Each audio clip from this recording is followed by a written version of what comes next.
go and he'll start having to do his own one-on-one or like thing. And then, okay, obviously I was looking for, say, like non-fawn or whoever I'm going against to say a certain thing. And so the minute I said that, I'll jump in and be like, oh, perfect. Well, here's where I was going with this originally. And he's like, well, that's not where I was going with my thing. I'm like, well, I let you have my fucking point. So, boo for you. Not the best tag team guy. But, you know, the deep state. I'm probably part of it. Anyway, let's move on here. Let's just start this off here. We got us three here. We'll start with you, Tyler. Welcome to Give Me a Break, everybody. How y'all doing tonight? We're going to be talking about the new American empire that it seems like Trump is starting. Is it wonderful? Is it terrible? What's going on here? I might give a little more opinions than usual, not moderate since there's only four of us. But go ahead, Tyler.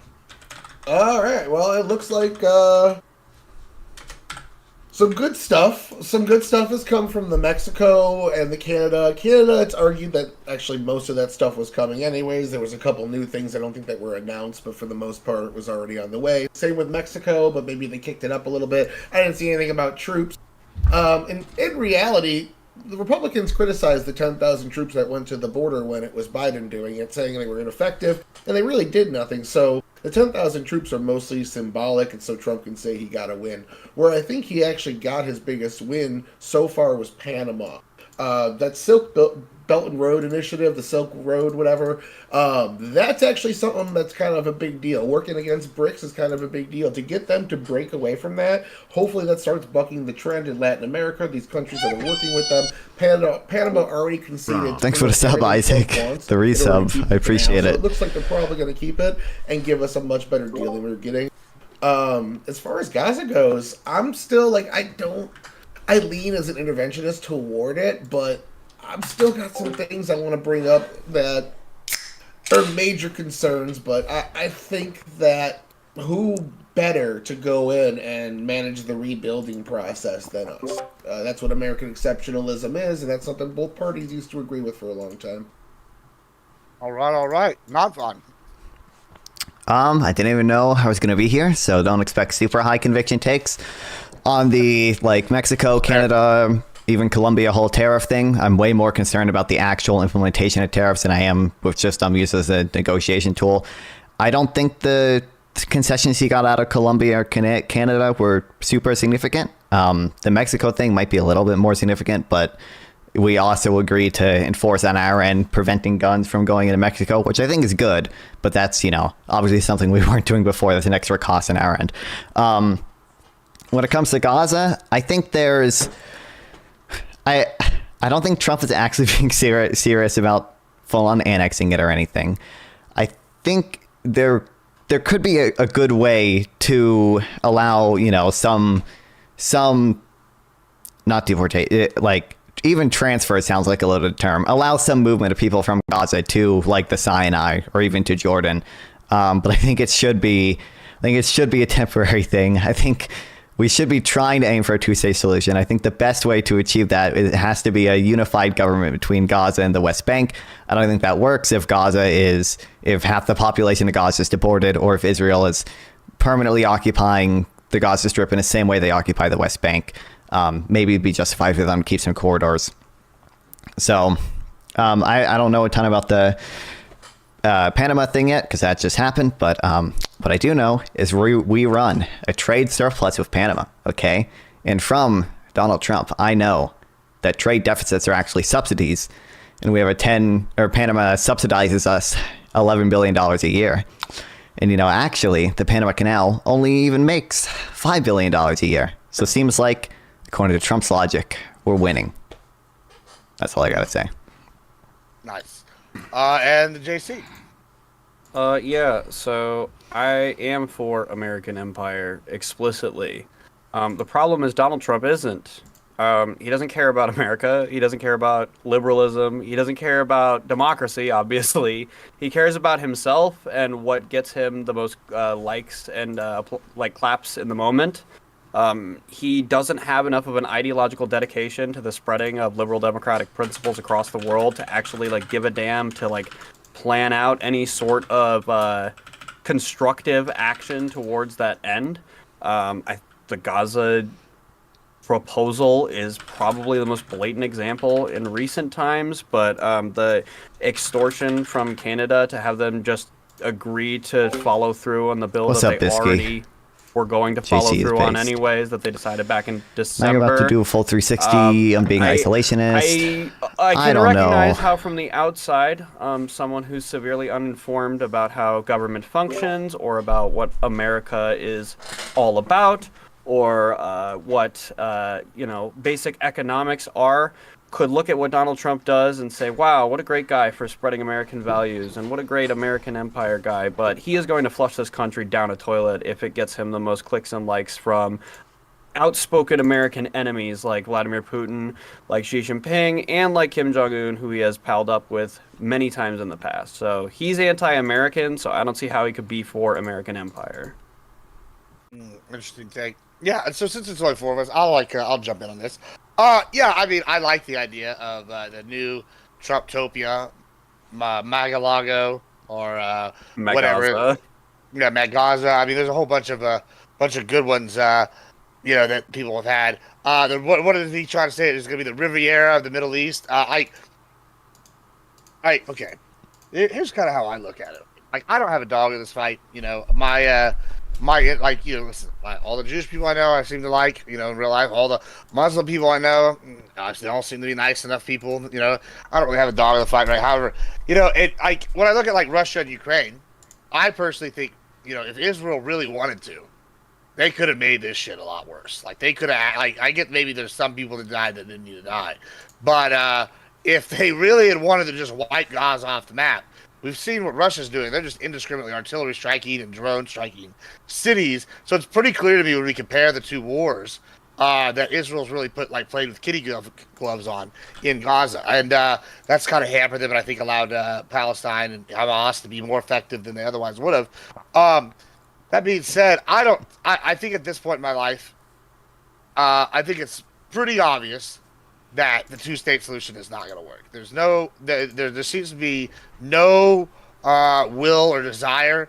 Every time the Palestinians are offered something, they turn it down, or when they do accept it, they tear up all the plumbing to turn them into bombs. They try to take over the power plants and turn them into weapons, take weapons out of them. I think that those are recent things right here that just happened in the last 10, 15 years. And I mean, even before that, you had the Arafat thing. And then they were like, "Oh, we're your ally. We're gonna be friends. You're peace prize for." And then a year later, they're fighting. So I don't see this ending. And it's almost like, yeah, I don't want to advocate for. I'm sure someone's going to say I'm advocating for, what is it called? Cultural genocide, where you move all these people out. At this point, though, there's nothing left in Gaza. It's been bombed to hell, right? The people there, it's making more militants.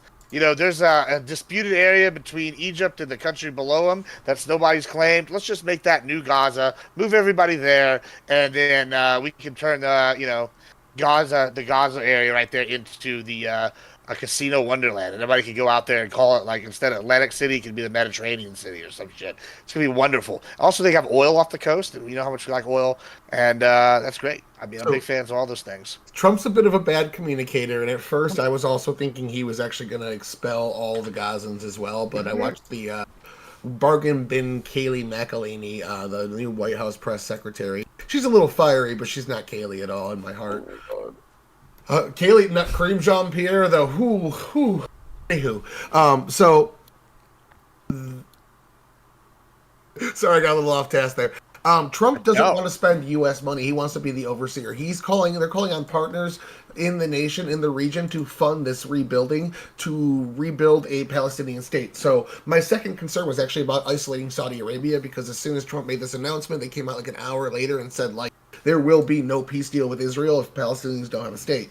So what Trump is saying is everyone that doesn't like the U.S. takeover and rebuilding can go, and we'll open up Jordan and Egypt for you by force, essentially.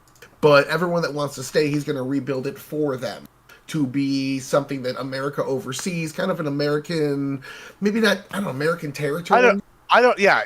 He definitely says he's going to permanently keep it. And I think that's something, you mentioned Jordan earlier. I want to make this unequivocally clear.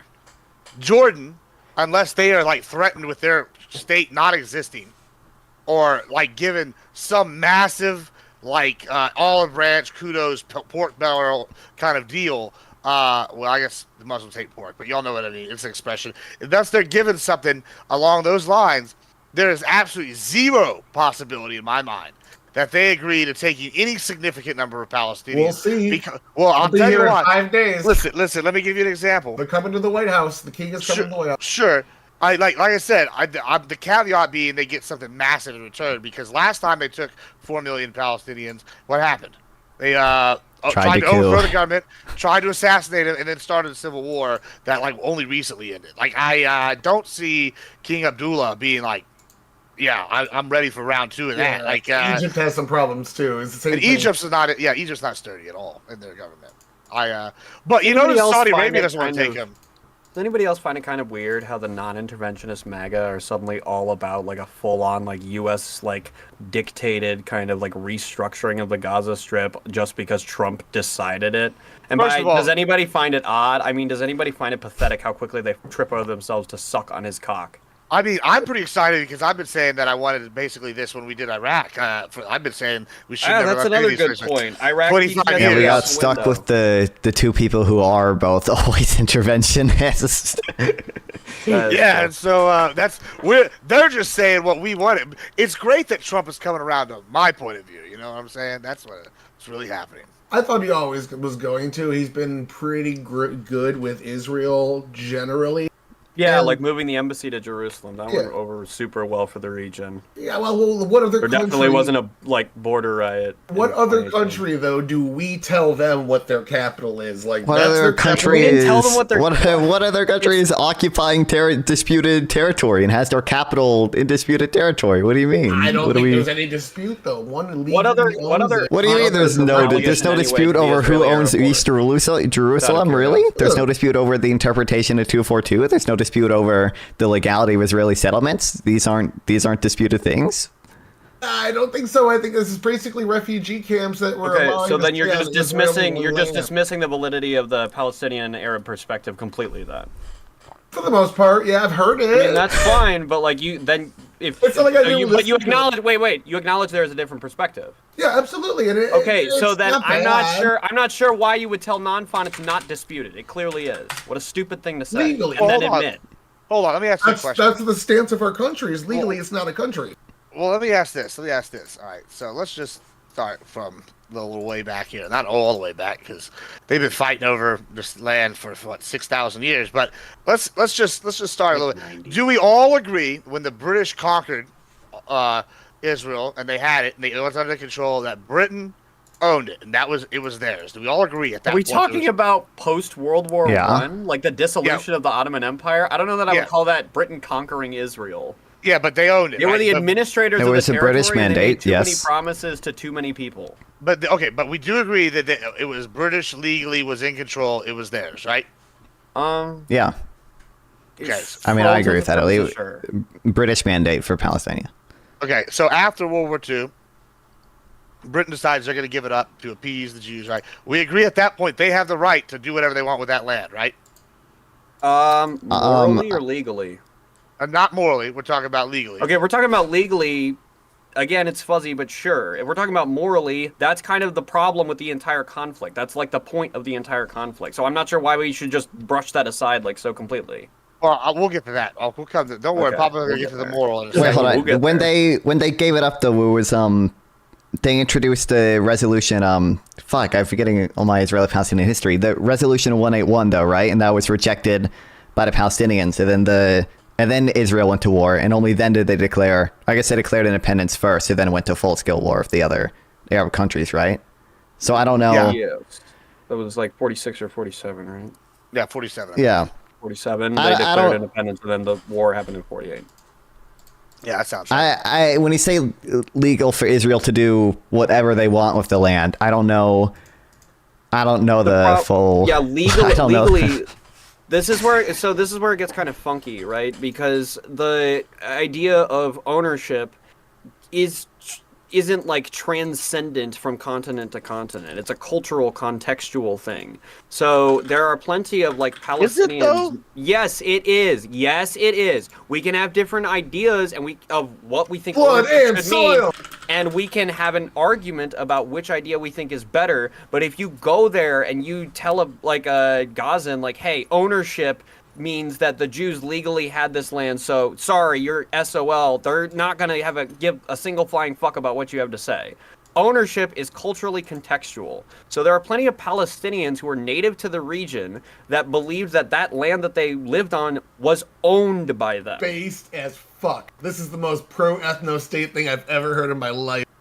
Wait, I'm not arguing in favor of either perspective. Well, I will say I'm explaining the Palestinian perspective. I understand. Listen, I think that this is something that the left doesn't get, is that I think that most conservatives, at least, especially even as interventionists, we understand the cultural context, right? We just don't give a shit because this one group seems to be the instigators consistently. Now, I get why they might want to be the instigators, sure, but it's almost like, it's going to keep happening, right? So, like, either Israel gets to own it, or somebody else needs to go in there and own it, because the last time we gave them the right to decide who's in charge, they picked a terrorist group, and that's not good. It's like, so I don't know. Gibbs, I agree with everything you just said. Would that surprise you to hear? No, it wouldn't surprise me to hear. Yeah. All I was trying to say is when we're talking about whether or not things like who owns the land is disputed, that is obviously true. Okay, so trying to pretend like you and I believe, of course, that our idea is the best one. Everybody does. Otherwise, nobody would care to share their ideas. But we have the okay, yeah. Of course, Tyler has the best ideas, but everybody else has their own best ideas. Well, I don't know that to me the idea of liberalism is being able to come together, present our different ideas, clash them against each other, and then the better one rises on top, or we have to walk away, both defeated, and come back and do it again. I don't think that just because you and I disagree with the Palestinians on what they consider land ownership, I'm forgetting that doesn't all this necessarily shit. mean that they don't have any sort of potentially moral claim to the land. Well, I don't know how. My understanding is that they weren't consulted that much. I don't remember legally to the British mandate. It's just so let me just ask a quick question, right? And then Nonfon, I'll let you go here. Nonfon's going crazy at something I'm saying. Yeah, I'm not going crazy at anything you're saying. I'm going crazy digging through my old notes. That's all I'm doing. Yeah, that's fine. I'll turn right over to you as soon as I finish it. I like more neocon things. Just being a national ethnic group entitles you to. You're absolutely wrong about the right to self-determination. It comes down to this, right? Like, let's look. And at that entails you of some. God, I have to fucking. Right. Tyler brought this up, I guess, in the chat. He said, "Oh, well, this would be like them all suddenly launching missiles." I won't even go that far. Like, we all know that the Indian reservations have to follow U.S. laws for the most part, and they're all U.S. citizens, right? There's no question there that the U.S. now owns that land, whether or not other people might have a moral claim to it 200 years ago. I mean, at this point, why wouldn't we have the ancestors of the Aztecs? Or the children of the Aztecs suing Spain and Mexico to get their empires back. I just find this to be a ludicrous argument when you have lost your land via right of conquest, right? Like if someone's literally holding the gun, they didn't lose it, but they didn't lose all of their land by right of conquest. Some of it was lost by pen stroke. No, they lost it all by right of conquest because guess who was their backer? The Ottoman Empire. Yeah, but you're treating the Ottoman Empire like an organized nation state. That's not what it was. No, not in the sense of the United States or the modern westernized. No, are you serious? What happened was they marched through Gaza to attack Egypt after the war, and they removed Egypt's leadership from Gaza along the way. The people they let stay, the people were still loyal to the government that they removed.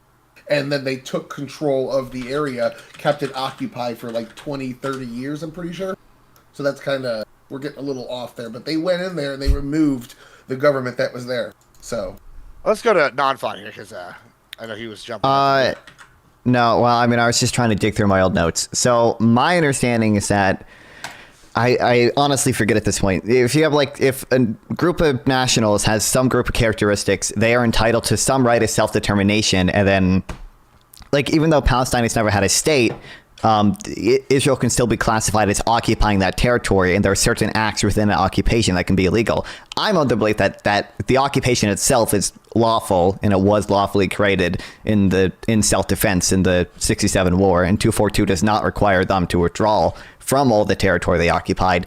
But I still think it's obviously true that Jerusalem is more disputed territory than just about any other nation's capital at the very least. And I also think it's I don't even know how disputed it is that some of the settlements that Israel has in East Jerusalem, Jesus, are illegal. I don't even know. Oh yeah, no, that's actually something I did want to bring up. The West Bank settlements, I think, are like way more egregious than a military occupation of Gaza. Has Orange Daddy said anything about that? Oh well, the expected outcome is Israel annexes the West Bank. I mean, yeah, but so I will say, you know what's really funny? Watching all of the lefties on Twitter, not cope over like, didn't Hassan Piker say something about Kamala Harris? He couldn't possibly know who was going to be worse for the Palestinians. Watching all of the liberals like quote tweet the tweets from like last November and last October and go like, oh yeah, very just basically the same, right guys? So I don't know. We can talk endlessly about who has a right to what territory in this conflict and who has a moral like right to do which action, which is one of the things that I hated when I was learning about this several months ago, which is one of the things that I hated when every debate panel turned into this several months ago, is that there is no right answer, there isn't a wrong answer, there is the subjective side that you pick based on your own values, you project part of yourself onto the conflict, and the other side is by definition going to be immoral enough for you to not consider their justification. And that's what's really frustrating about the conflict about IP for me, and that's why the idea of Trump being the one to solve it is like so fucking retarded. I don't think it's immoral. I think like they have a pretty good argument, pretty good claim in a certain way. I just don't think it fits the legal criteria, unfortunately, and I feel bad for them. I don't know. I don't hate them for it. Well, okay, let's just pick a different group. Right? Why? Okay, so why does nobody have this opinion that you're putting forth, JC, when it comes to the Kurds? So, like, with regards to their right to a state. Yeah, because there's never had a state. They have a region, which is the north, which is like what, southern Turkey, northern Syria, northern Iraq, and then part of Iran. Right? That is the region. That would be Kurdistan if they ever decided to make it. Right? And they tried, and they've just repeatedly been shut down by everybody in the region. All of them. Nobody wants it. Now, nobody's having the outrage for them, even though they were the ones primarily having their people raped by ISIS. They were the ones who had being committed genocide against by like Iran, Iraq, and Turkey. They have all the same characteristics. I think the hot take here. I think that they deserve more of a state than the Gazans. I agree with that state because they backed us in every war in the region. Right, okay, and I agree with you. So here's the thing: if we're not going to give the Kurds, you're right. Well, you're right. You raise a good point. Well, I do think I think you can actually make the argument that there would be cases where Kurds could express like a right to self-determination through violence, especially if they're being aggressed upon. But with Kurdistan, it's kind of hard to form because all that territory is already a state. Palestine is kind of a stateless nation. Gaza is arguably occupied. Well, post October 7th is arguably occupied, and the West Bank is occupied for the most part. Like, these are different. Well, no, but if we're talking about moral justification for like a nation state, like, or deservedness of a nation state between the two, like, I think that arguably the Kurds have a better case for it because at the very least they've, can't say they've been like peaceful actors in the region, but like they've certainly less so than the Gazans. Right, and they've also maintained an autonomous region in Iraq for decades, right? So they already have like an area they can start with, right? And then it's borders right with Syria where they've controlled that. We're not just going to strip, like, this is kind of like, cause then you're giving like credit to the lefty argument, right, of dissolving the borders of Israel. Like, we're not just going to start cutting pieces out of existing nation states to them to people. Well, that happens all the time, but first I did see it floated when Bashar al-Assad pitched his shit and left. They were like, hey, give the Kurds some of Syria, like, whatever. I would like that. I think that'd be good, but Turkey's how come Trump doesn't give the Kurds Gaza? Turkey. Oh, well, how does it give the Kurds? Kurds, We Gaza. should give the Kurds Gaza. That's the real That would solution. be We've have that would solved be it. hilarious. The ultimate position. I'm gonna go in there and send this. I'm gonna go send that to my senator now. You know. Oh, wait, so like, Yeah, call your senators, call your representatives. I was like, Cruz, have I got an idea for you? so I get there's no really good reason, but we're essentially saying, and I know it's not going to be 1-to-1, but make Gaza Puerto Rico. Like, I don't understand what's so bad about that, besides the potential of violence to our military from, Muhammad Jihad. I'll give it a hot take. This is gonna be really a hot take. I think that. All right. I think at this point, I'm sorry. You're right. I'm listen, sorry. just get ready for it because it's gonna be wild. All right. I think at this point we know that Israel and Palestine is not gonna get along.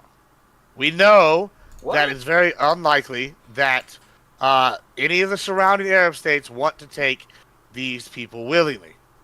Right? So, what do?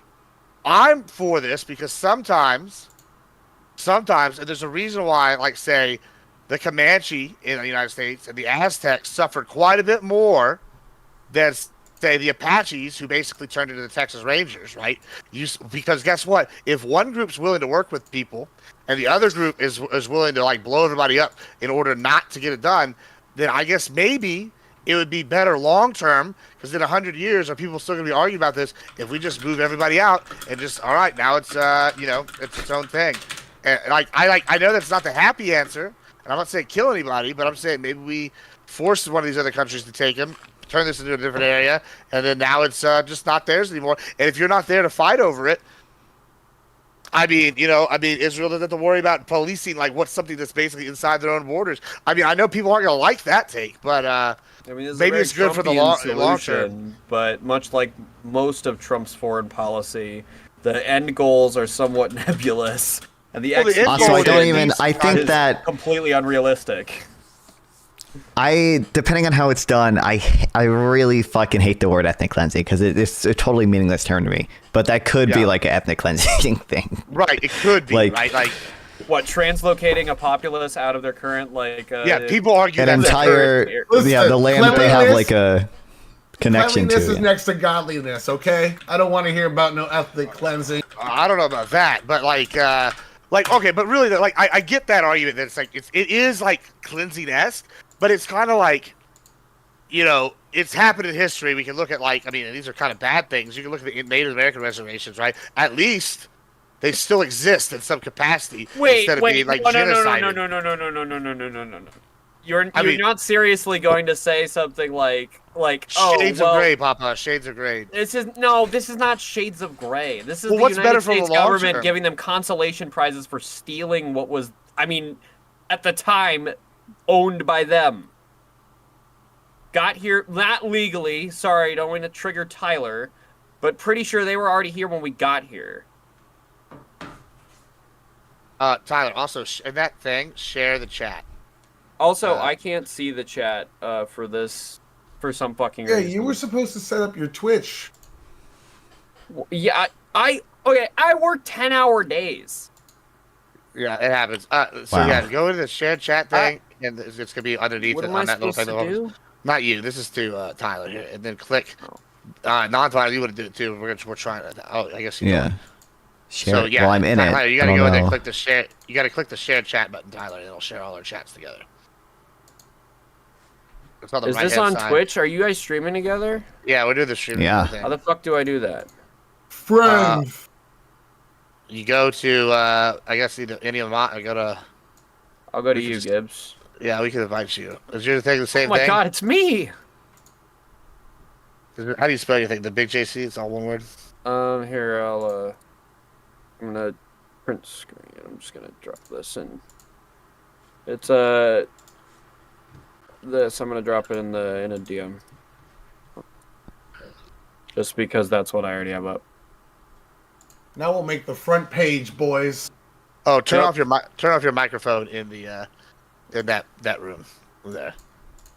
In the room we're in right now? No, in Yeah. the Twitch thing. What DM did you post it in? Oh my god. In Oh, yeah. the 7:30 p.m. thing. While he's setting that About up, now. I was kind of looking into Trump's actions on China because he was saying that like Trump was kind of being friendly with China. Because I was mentioning the Silk Belt Road Initiative with Latin America earlier. Apparently, Trump also slapped a new tariff on China. Well, So, a new one, or the ones that he was imposing when the Canada? That one. Because I know he did the 25% in Canada, Mexico, and 10% in China at the same time, and only the 10% on China one like actually went through. Yeah. He didn't say what he was asking from them. That one, I think, was the... So, okay, back to what we were talking about. Do you think that if we moved the Palestinians to, like, that little region that's unclaimed on south of Egypt and bordering whatever that other country is, I can't think of the other country's name. Like, say we just hypothetically put them there, gave them that, this is a new country, it's yours now. Do you think that would solve problems in that region? Because I would solve... Better question, why do you think it would? I will tell you why, because, one... It's really easy to launch missiles into like your place whenever you're in an area that's smaller than the King Ranch, and it's you're basically launching it over across your neighbor's house. Like I could probably make bottle rockets to launch at my neighbor's house. You know what I'm saying? It's like 300 feet away in some of these areas. Like I feel like that'll one eliminate that. Two, it's going to take away a lot of the. I mean, yeah, people will be mad about it at first, but I think after a while, people tend to forget about shit, or just it doesn't matter to them anymore. Why do you think it is good for? Let me be more explicit. As much as we may dislike the term, why do you think it's good for the United States to aid in ethnic cleansing as part of our foreign policy? I mean, okay, would it save? Do you think it'd save more lives than leaving them to like perpetually go to war with each other? Why? It's not about how many lives it saves. I don't know if you could. I don't know if you can quantify the damage of an ethnic cleansing to lives lost in a war. Yeah, I don't I was gonna say. I don't know.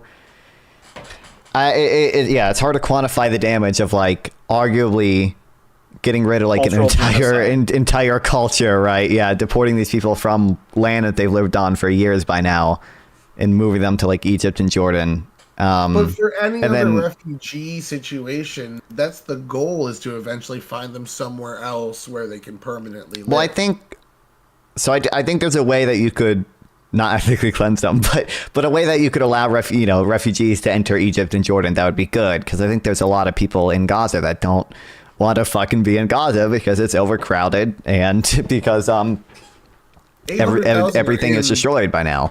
The 10 biggest refugee camps is 800,000 people, so that's like almost half the population. Wait, is that a refugee camp in Gaza, or is that in? It's the top 10. I linked it when I was arguing with Liberal Cluck. I could go find it real quick in the group chat we're all in. Yeah, why don't we have the super pro-Palestinian people in here? What happened to that? That would have been a good thing. But I don't know. I think I do what I can when I can. It's not always a perfect run. Go ahead. Yeah, I don't know. I also don't know. Wait. Is this a real tweet? Hold on. New Trump tweet. The Gaza Strip will be turned over to the United States by Israel at the conclusion of fighting. The Palestinians, people like Chuck Schumer, would have already been resettled. What the fuck does that mean? The Palestinians, comma, people like Chuck Schumer? The best Trump insults are the ones that make no sense. Go ahead. Not sorry. Yeah, I'm so sorry. Oh, no, you're good. That was so rude of me.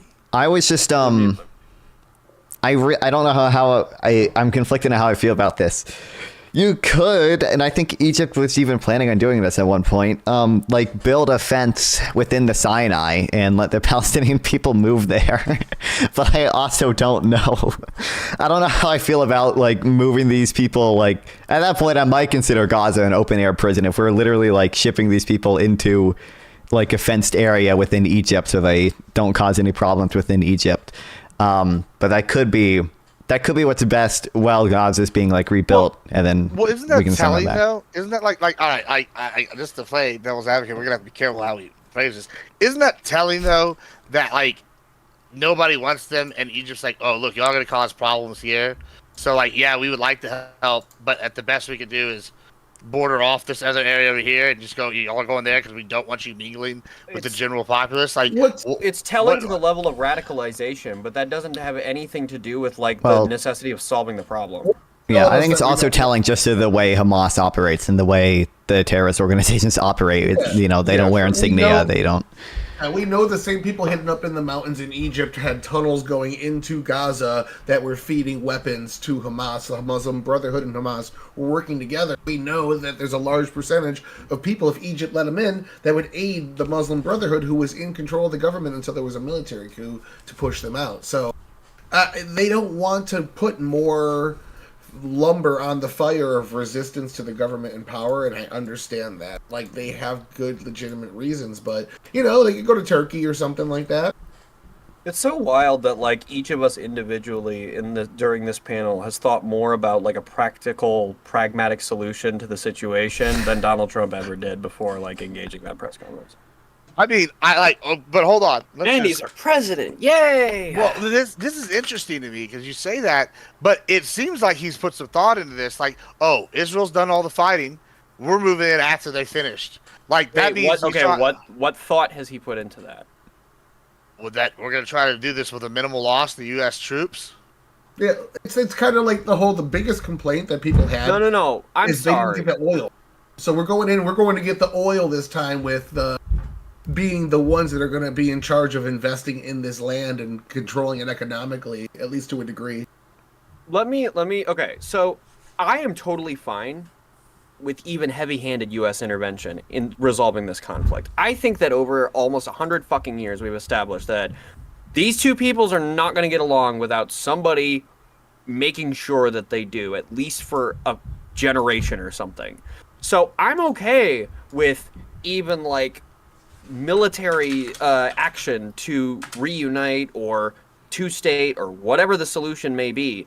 My issue is that Donald Trump does not have the statesman ability or the wherewithal to manage a situation of this gravity and complexity. He's a fucking moron. He hasn't thought about this at all. He has no idea. He doesn't. I bet he. You know what? I'll do the meme. I bet he couldn't find Israel on a map. Well, I don't know how much Trump has thought about it and how much he's just basically trying to cuck out to, like, Netanyahu. Well, let's just, like, take a look at this, though. Like, because, like, let's say, hypothetically, he has, like, good motives, right? He wants to turn it in to Puerto Rico, but make it the Riviera of the Middle East. Let's just say he actually wants to keep it a permanent U.S. area. Would that, like, y'all are on the left, you know, at least tangibly. Would you think that if he came in there and was like, hey,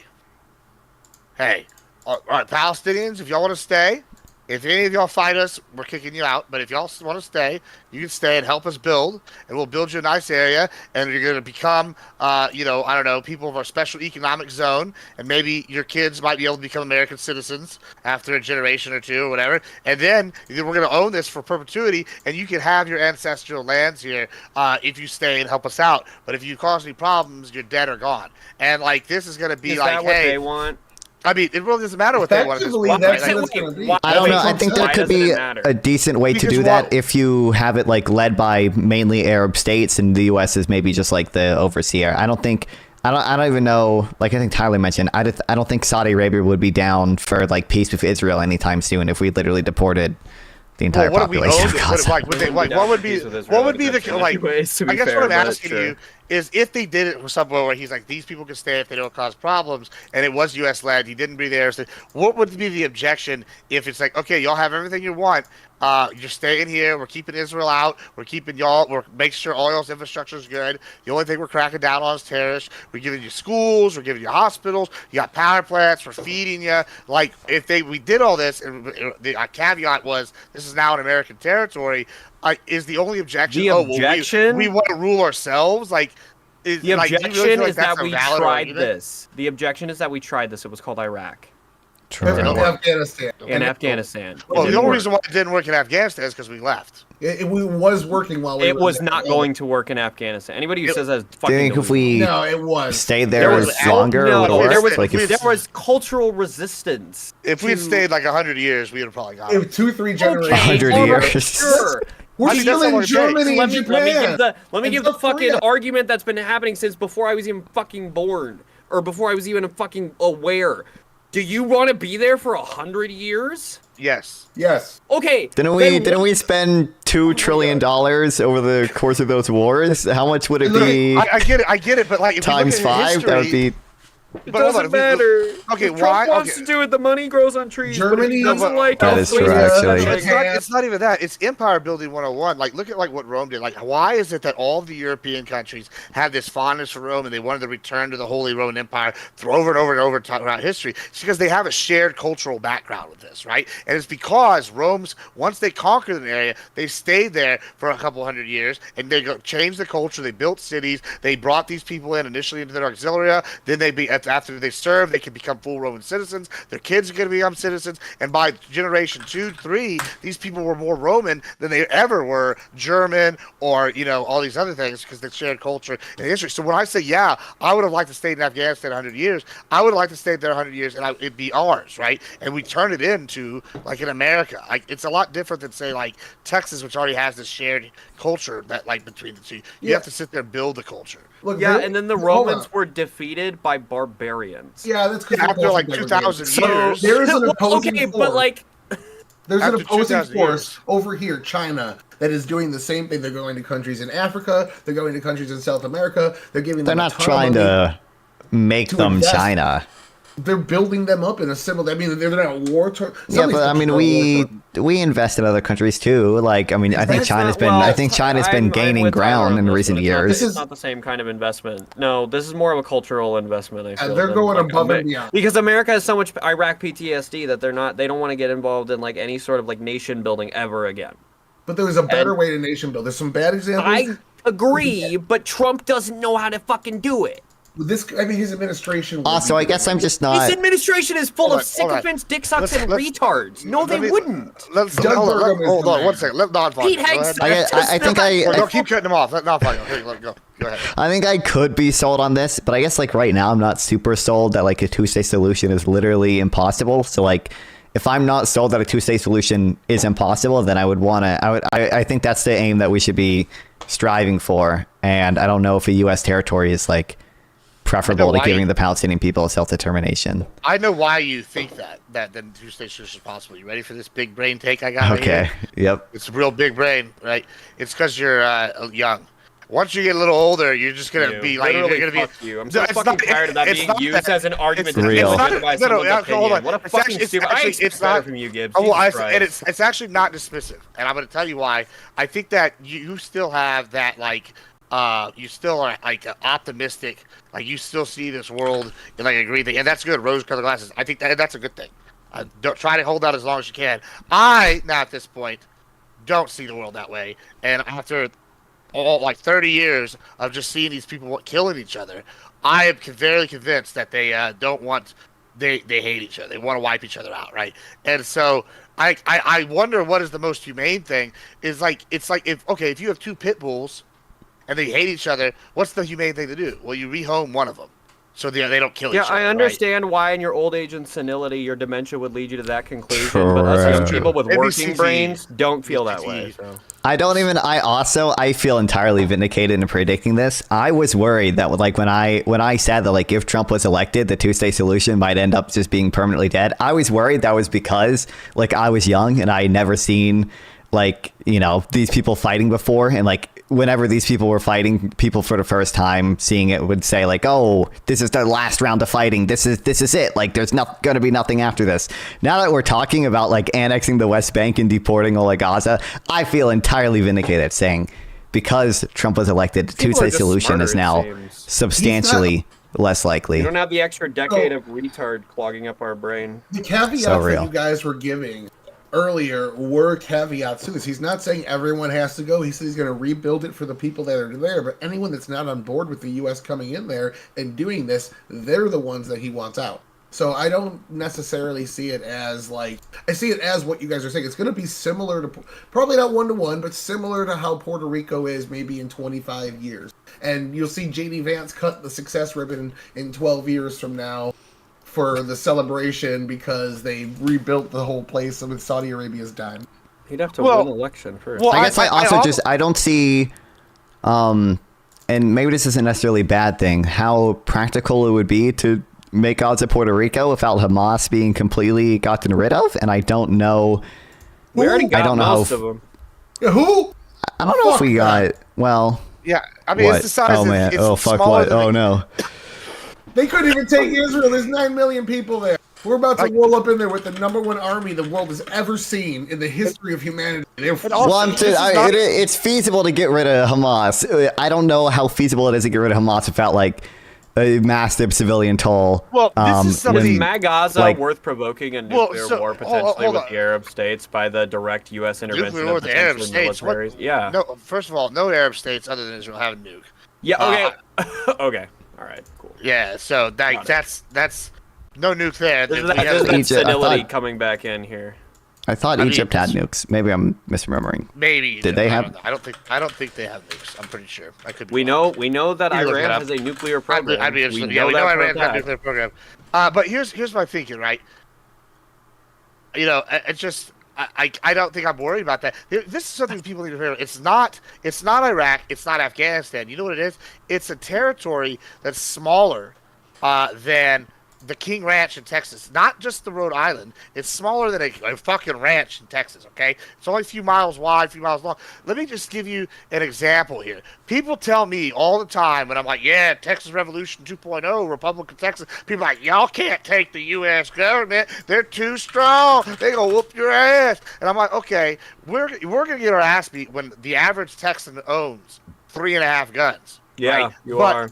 But oh, we're going to get bogged down in a quagmire where we can't win in an area that's smaller than a ranch. All right, you can't have it both ways. It's either Okay, are you gonna spend And- decades digging supply tunnels and shafts, interconnecting every building in King's Ranch so that you can use it as are you gonna spend decades building up military connections to funnel in weapons yes, and supplies? Texas is already doing that. You know that, Okay. right? We have our own military Okay. branches. Based, Like that's a guess. thing that Okay. Texans are already doing. Yeah, I know. shit. You all love your state guard. That's not what I'm talking about. No, I'm not talking about the That, state guard. but Texas has okay. some military branches. Did you know that? We Your have state guard 3 is violating international law by human shielding underneath the population of Austin. Yeah. They got Chuck Norris. Don't too. worry about it. Yeah, we got Chuck Norris. Everything's Chuck bigger in Norris. Texas, And George Strait. including the war crimes. And Shawn Michaels. You don't want to mess with that trio right there. That's an ass whooping trio. Real quick, I saw something in chat that's kind of a narrative I've been seeing about Hamas saying that they have more people joining right now. They're bigger than they ever are. That was said by somebody in Hamas, like one of the new members of leadership, after their entire leadership got completely wiped out by Israel. And it's not been verified, and governments are coming out. But there's an article in The Economist called Hamas Talks a Big Game, but it's in chaos. And it kind of breaks down how that's bullshit. I don't know, Tyler. I read it on the internet. so- Unless they're hiding people somewhere where we can't detect them by satellite and shit. They don't have control of the tunnels anymore. Like, where are these people that they're claiming that they are flooding? Well, wait. So doesn't that just demolish what Gibbs was trying to say? Because we did get rid of Hamas, or at the very least we neutered them to the point where they're not militarily a threat. Yeah, Well, that's yeah. exactly my The point. fighting's Like, over. Like, if you look at the They're death not gonna- toll, I'm not since- worried about us going in there and conquering it because what are they That going toll's to do been to us? pretty stagnant for a few months. Yeah. now. And mean, look at our just case. saw, Something else then. I'm sorry. We I just mean, saw- you brought up Afghanistan earlier. What was our KD ratio there? in the last year, I think 18 months, nobody had died before the withdrawal. I know that. Yeah, it was 1 to 900. Yeah, it was pretty well. But there's KD army ratio. How many assists though? recruitment. A lot of it. How many assists do we get from We from don't the need- locals? We didn't plenty, bro. You know, the locals like that. Do you lose points for friendly fire? Army recruitment hit a milestone. First time in 15 years that we saw recruitment hit these numbers. January 2025 under Trump and Hegseth. Yeah, that doesn't surprise me. A lot of military guys tend to be meatheads. Yeah, so we're gonna see. We're gonna have some troops to go and take care of Gaza. Make sure that Army Engineering Corps that's probably gonna be helping build there is Well, then that's okay. When the multi-Arab nation-state war breaks out over this dumb little fucking strip of territory, But at why least are you- natural selection can take place, and we can be relieved of some of the MAGA voter interesting you base. say that. Interesting you say that. Guess what happened today? The new Syrian military invaded Lebanon. Oh, really? Oh, Based? I know didn't that. see that. Yeah, they fucking took over breaking news. Yeah, they took over portions of the border along Lebanon because they were saying we're sick of y'all smuggling drugs and fighters in here to fight for the. Oh my God! Assad Just like government. Trump based. Oh my! Yeah, Yeah. wait. Did this happen? When you say this happened today, did it happen Like- like 5 minutes ago? Like 3 or 4 hours ago was when I was reading it while I was in the doctor's office. When I saw that they were persecuting Christians I can see if I can find a leak for y'all. in New Syria. I think I posted it in my Discord somewhere. Go ahead. But sorry. that's it. I don't know if it's anecdotal. I saw they were persecuting Christians. Oh fuck! I saw it on Twitter, so it could be anecdotal and not actually like a thing, but I don't know. Yeah, here you go. It's in the Syria watch. It's the last one.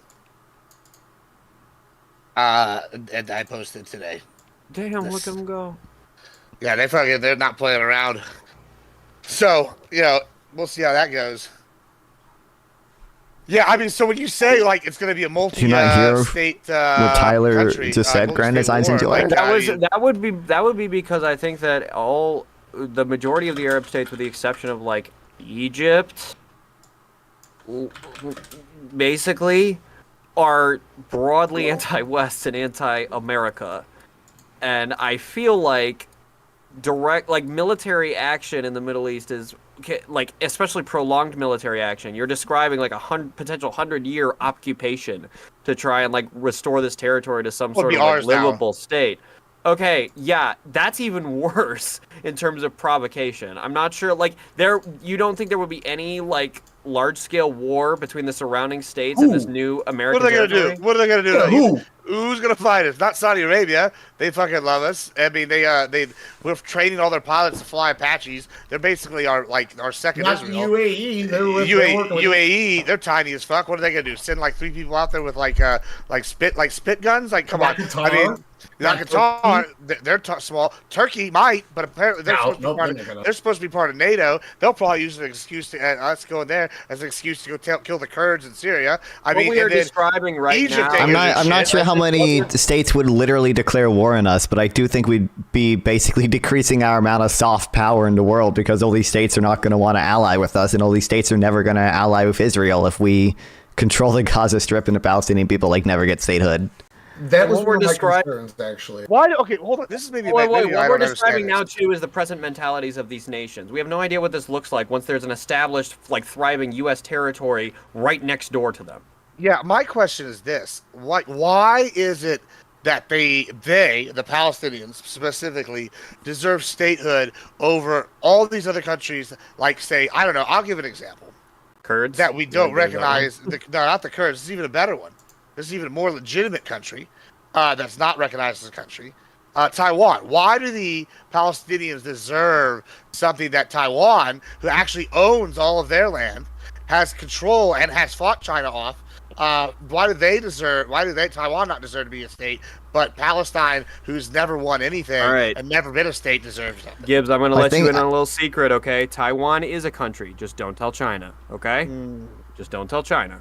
Yeah, I mean, I think They're not recognized by the Taiwan UN. probably does deserve statehood. It's just complicated to recognize statehood for them because of our relations with China. They're treated know. in every sense like a nation state outside of the official recognition, That's right? not true.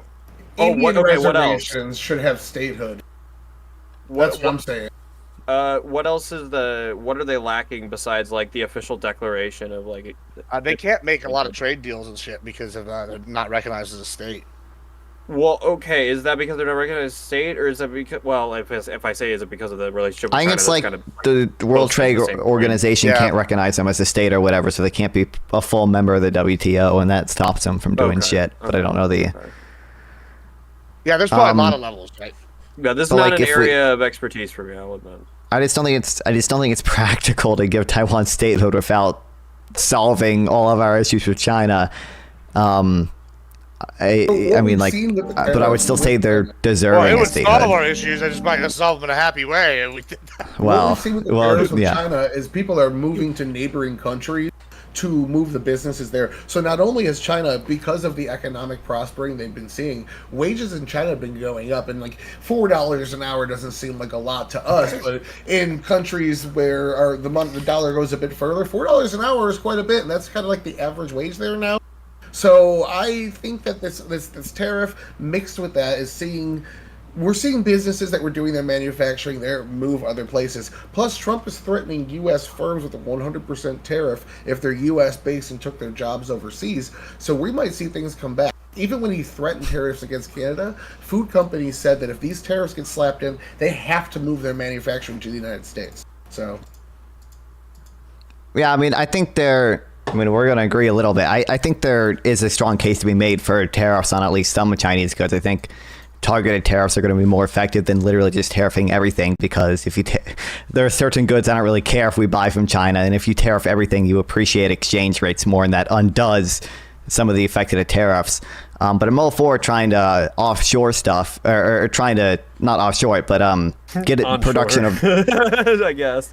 No, it's called friendshoring. Friendshore stuff from China to allied nations. Exactly. And I think basically everything Trump does is preventing the process of friendshoring from happening. He did this when he did tariff.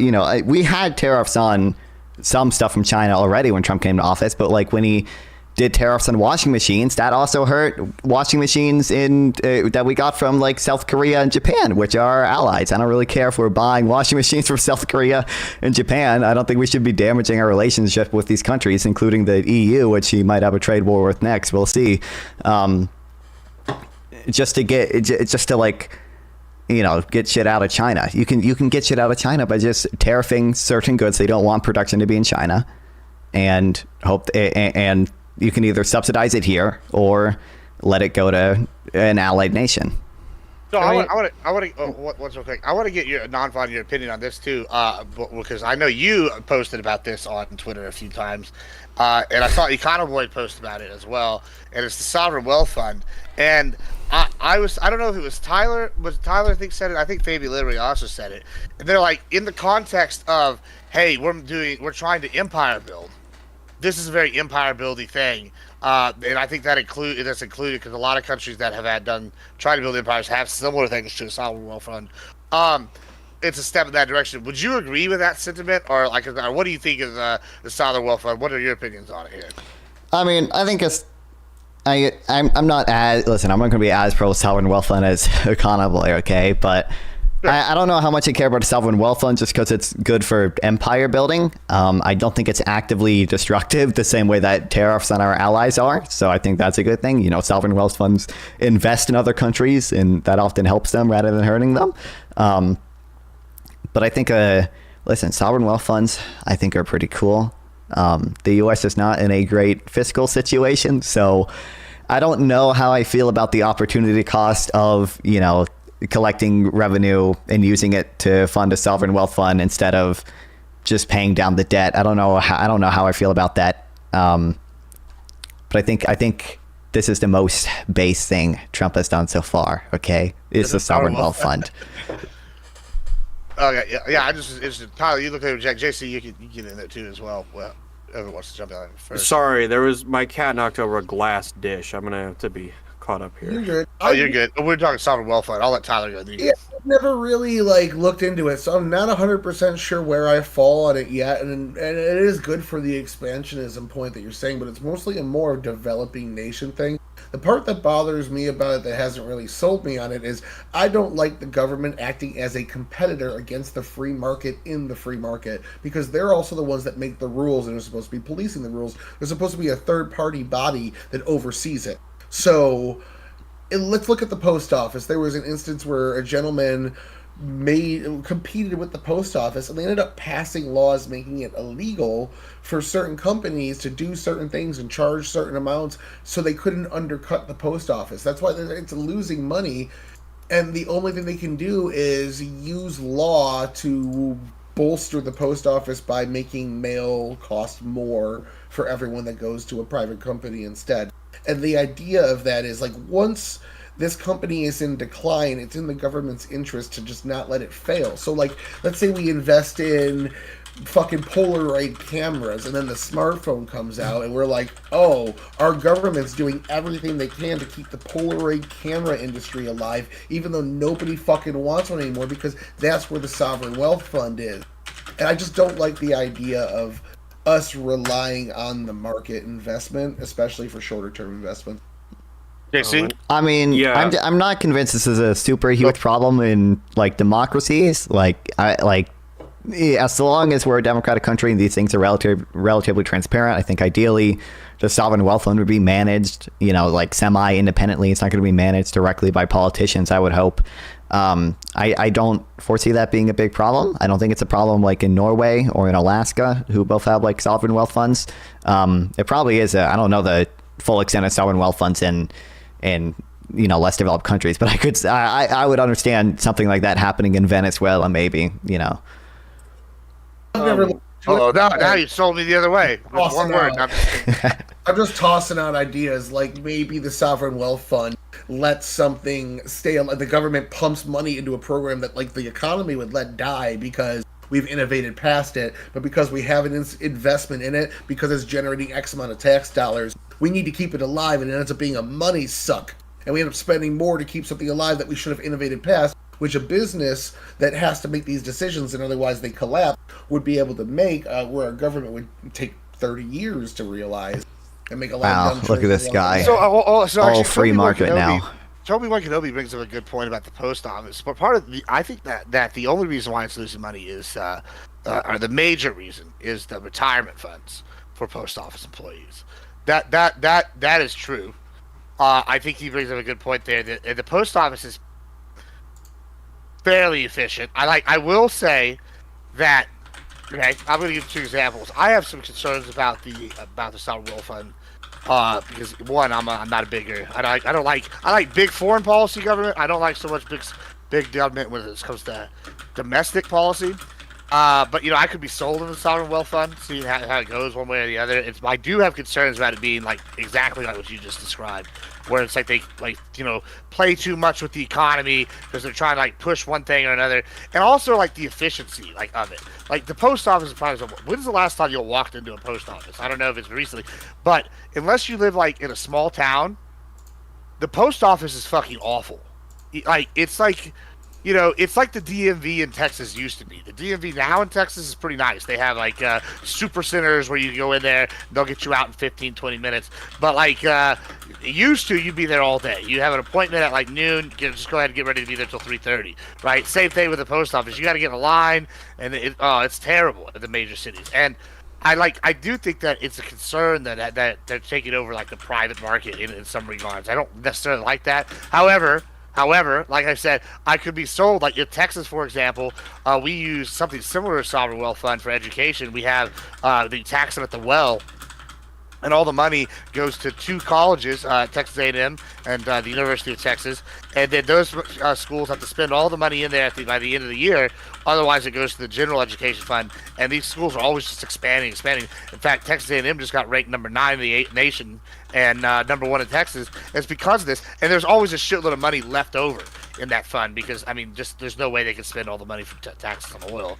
So I could see it working like similar to that. I think that's kind of what Norway does. They tax oil, and the oil goes to the sovereign wealth fund for each individual citizen. There's ways it could be sold to me. But I'm a little concerned. But JC, what we get your thoughts here? Sure.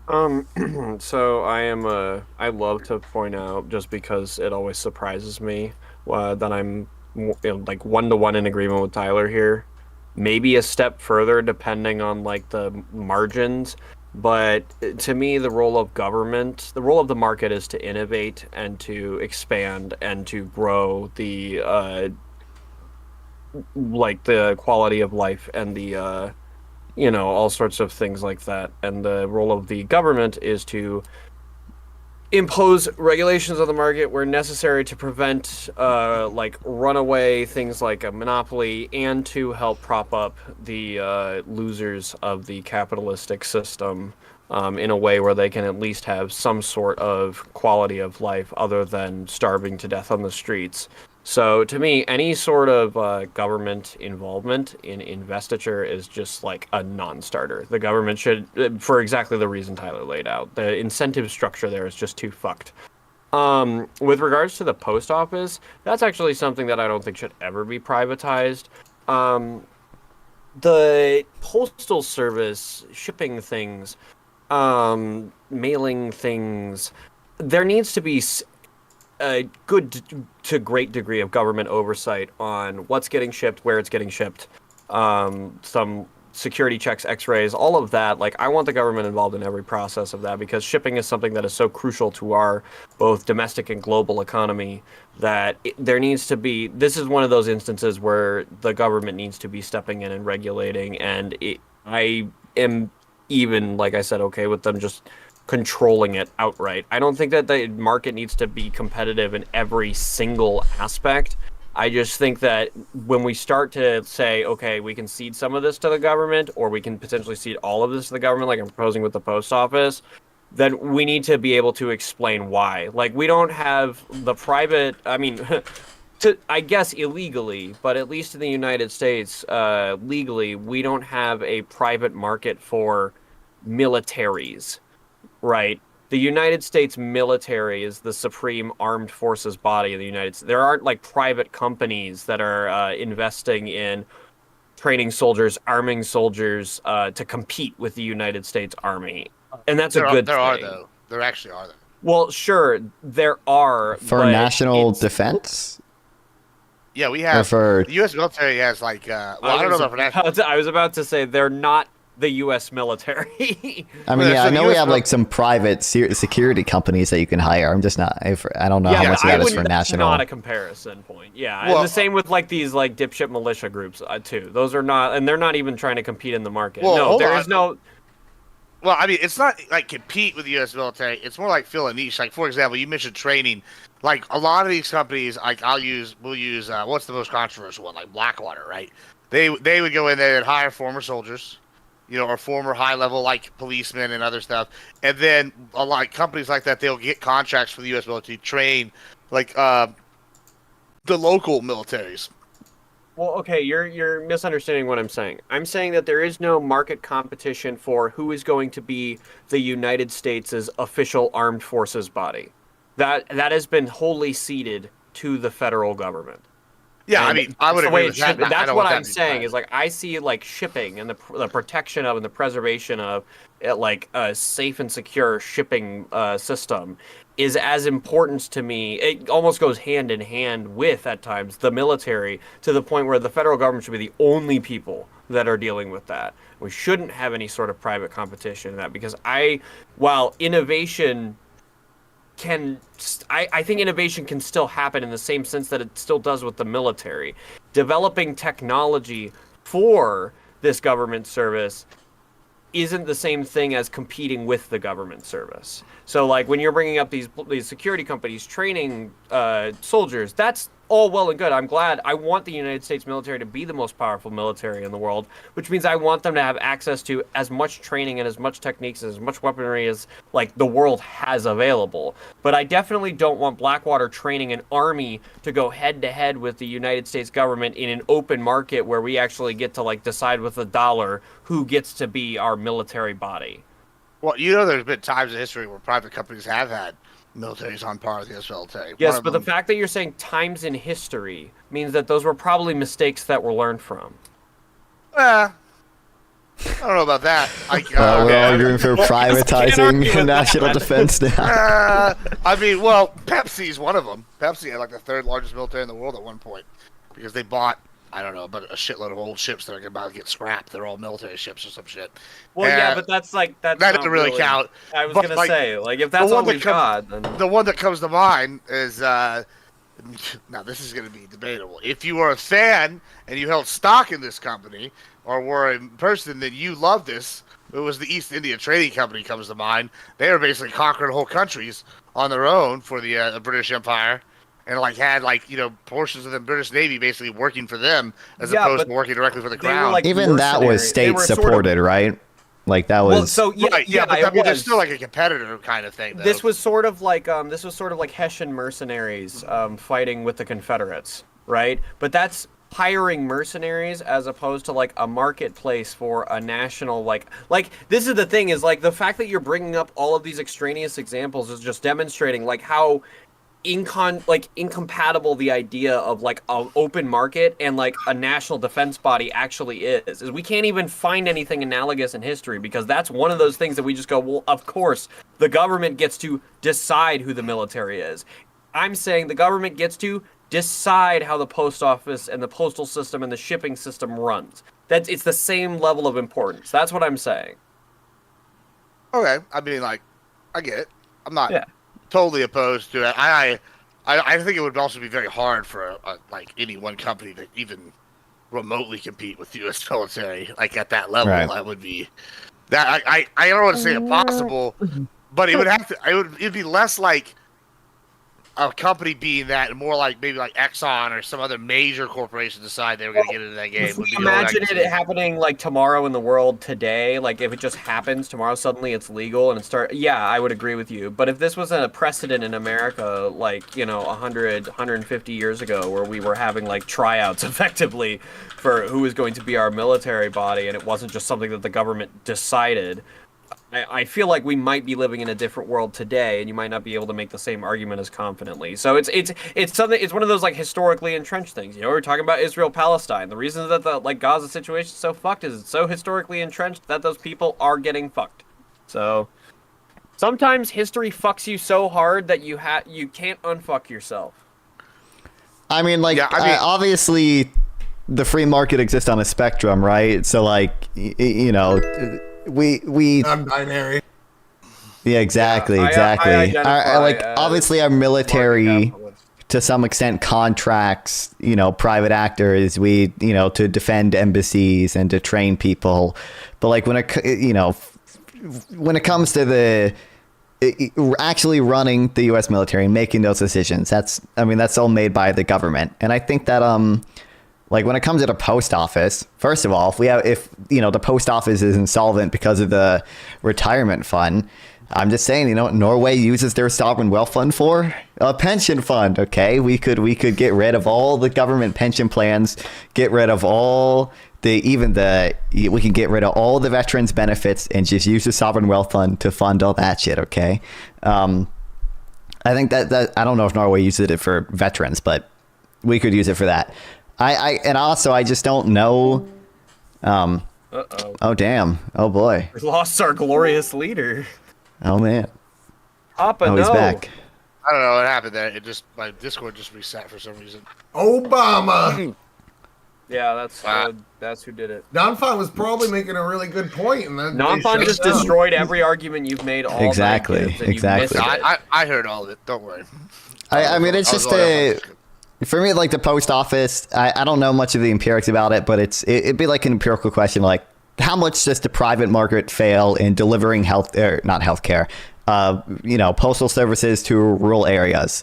I think certainly like there's probably some cases of military bases in Alaska and everything where the post service is like the best, cheapest option. And like maybe the private market does actually fail in giving affordable postage to these areas. Well, I don't know how much it applies to all of rural America. And then one last point. The post office just isn't a huge deal to me if we also allow private competition. Now, Tyler brought up that like we do apparently, make rules that restrict private competition in favor of the post office. But so long as there are, reasonable alternatives to using the post service, it's not a major deal to me if we also have a government-owned enterprise. Yeah, Platinum Sold. Nobody brought up Amazon. I mean, the other thing, that's part of the I'm to the left of you on this, then, non-fun. But Amazon's also found other ways to like go around the fascist. I'm the biggest libertarian ever. Okay. I like kind of like it fall kind of the like this category where I would rather have the free market just handle it like on a lot of things, especially with like. I think that's pretty obvious. I was arguing with iCal last night about the Great Pacific Garbage Patch. And he's like, oh, well, what's the free market doing? And I sent him like links to like 3 different companies that are using like the plastic out there to build bricks. They have little drone robots. He's like, well, we should incentivize this. And I'm like, no, well, we shouldn't. We should just let the market take care of it because I feel like once you start incentivizing, and like that is a problem with the post office. Positive government intervention in the market is kind of rough for me. I like them slapping bad actors on the wrists more than I like them like saying. Now there are certain subsidies that obviously we can't exist without, like the way that our economy is kind of structured now. Like we need to subsidize certain things to stay afloat. I get that. Principally, I'm sort of against it. What about the CHIPS Act? What about I it? love the That's CHIPS Act, positive stuff that especially does make- the DEI and the CHIPS Act. I actually only like the CHIPS Act because of the DEI. I was gonna say I only liked the DEI part of the CHIPS Act, so I didn't like the subsidization, but the DEI part, that was actually why I supported it. The part where I they guess there's, specifically said that helicopter pilots have to be female. There's a lot of like things that I think the free market fails in, simply because like people don't want to like even if there's people innovating and investing in how to clean up trash in the ocean, there's just no incentive for people to use their own money and to like clean up the ocean for everyone, because it's a private cost and a public benefit, and even if they benefit, they like to some extent it's not priced in because the whole of society benefits, and we should try to price that in via a subsidy, right? So I think like that's the reason. And also if you just look at like charity as a percent of GDP, it's always been about 2%. As far as I know, there's not been a country where it's ever been above 2% for more than like maybe 1 or 2 years. The US is one of the most charitable countries. Charity is still like 2% of GDP. I'm not convinced that the market can solve problems like poverty and like, negative externalities like pollution on its own. There needs to be a mechanism to internalize externalities. That includes taxing things that are negative externalities and subsidizing things that are positive externalities, like cleaning up garbage patches, because it's a public benefit and a private cost. And that's just not a good, that throws the market into disequilibrium. For real, Okay. I see what you're saying. Read Why Nations Fail. Like the positive economic institutions are literally exactly what he's talking about, investing in these things, investing in incentives. Like we give $600 million a year to cold fusion, not because we have it, not because it's like doing anything, but if we can achieve that shit, that's like the fucking like what the mecca, the holy grail of energy. So it's good to have that sort of market intervention and good things that can move us forward. That's how we got about all the green energy advances. Well, speaking as of someone who looked into cold fusion after the fucking Fallout show, because I was like, oh damn, how close is this? We're like so far away. I think it's a waste of money. well, speaking I'm with Doge on this one. No, well, it's interesting we're with Doge, because guess what? I feel like this is a perfect segue here this last 15 minutes No. to talk about something. What do we think about USA being cut, and then the revelation that millions of dollars are going to news agencies like Politico and CBS, and I think there's one more. What do we think about this? Thoughts? Fascism. Yeah. Okay. I mean, what okay, I'm no lawyer. Okay, I just watched the WIC panel. Okay, and like I don't know, like when did you Lactoid feel says like you things. learned? Did you feel like you learned a lot from it? No. So like I learned that Pisco was- doesn't accept friend requests. true, real. I bet he'd accept my friend request. You probably would. You're cooler than me. Accurate. What was I gonna say? Oh, so like when I don't know, when people say like I don't know what authority a special government employee has, but obviously it's not legal for a president to unilaterally shut down an agency. I don't even if the funding is meant to be not indefinite or whatever, I think like the way that Trump is going about these things just is way too chaotic, even if I agree with the end goal. I don't think you should be sending out I don't think you should be doing things where you don't know what the effect of them even is, and you don't know what the legality of them even is. I mean, unless like I'll add like there are nuanced cases where like maybe it's okay to do something legally questionable because you want to like force the issue to be held in a court. Maybe that is acceptable sometimes. I think I haven't done a ton of reading on it. I think USAID is probably a good thing for the America soft power. I'm not convinced that it's entirely wasteful. A lot of this stuff is going to like fucking poor African nations where people have malaria. I'm fine tossing them 1% of GDP, less than one. It's not 1% of GDP. It's less than 1% of the federal government budget. Like, it's just not a huge deal to me for the amount of lives it saves and for the amount of goodwill it probably builds up. What about specifically though the stuff that USA is giving, like that's not giving, like other, like what's going, like the Politico, for example, and because Doghouse tried to paint this picture last night, and I wasn't as researched as I am today, where it's like, oh, they all paying $1,000 for one computer program, and there's 170 employees. And so, if they have to get 2 of these different things from Politico, that's $2,000 per. Well, that's I don't know, $340,000 right there. And then I look today, and it's like $8 million to Politico. It's like million. Well, that seems sus to me personally. Like, do y'all find? I mean, and then also there's links to what CBS and some. I think there was another one I saw. Like, well, okay, if it's USA that's supposed to be going to other countries, why are we giving money? Isn't that an embezzlement? Like that's BBC. Yeah, the BBC. Okay, well, this BBC's overseas. I could maybe figure out something there. But like, why are we giving money to these news organizations? Yeah, I'll I thought the Politico. Yeah, JC might know more than me. No, go ahead, because you're probably about to say what I just learned. Go ahead. I forget exactly what I think. The political thing is just like what the congressmen's like campaign offices like use to like report on bills or something. JC might know more than me, but Politico Pro is like a subscription news content like service that they use, and the money that they're getting from USAID is government agencies subscribing to Politico Pro. So if you have an issue with the government getting like premium news subscriptions, like spending funding on premium news subscriptions, maybe take an issue with premium news subscriptions. Fuck you, Washington Post. I want to read more than 2 articles a week. Are they doing it with Fox News Plus too? Well, I don't know. That would be the question. If they're doing it with like every streaming service, they're saying get your news where you want. If they're funneling them into certain news outlets, it's a scam. This isn't funneling. This isn't funneling. And like I'm gonna be real, I wouldn't be this up in arms if they were only subscribed to Fox News Plus and not Politico Pro. I'm just asking questions. It would be a premium. Yeah, I know, but you're just engaging in the same fucking fallacy that forms the foundation of like every argument that you make. I didn't do any research. Oh, shut up. I didn't do any research on this, so I'm kind of just like out of the loop on it. So that's why I'm asking. Like, is it? I think we need more investigation. I don't think we have seen enough. But in terms of like what you were asking though, Gibbs, like I don't think Trump legally, he said this with the Department of Education. He doesn't think he can shut it down without Congress and the teachers unions backing him, and he won't get either of those probably. So chances are this is a stalling tactic to get his people, trusted people that are over here doing X, Y, and Z. I know, right? His trusted people doing X, Y, and Z over here, give them time to do all this, and then move to the next thing, He's going to get these held up in court for a few months and stall the aid that they're putting out. Basically, make it so that money's not going out until they have the chance to get to it.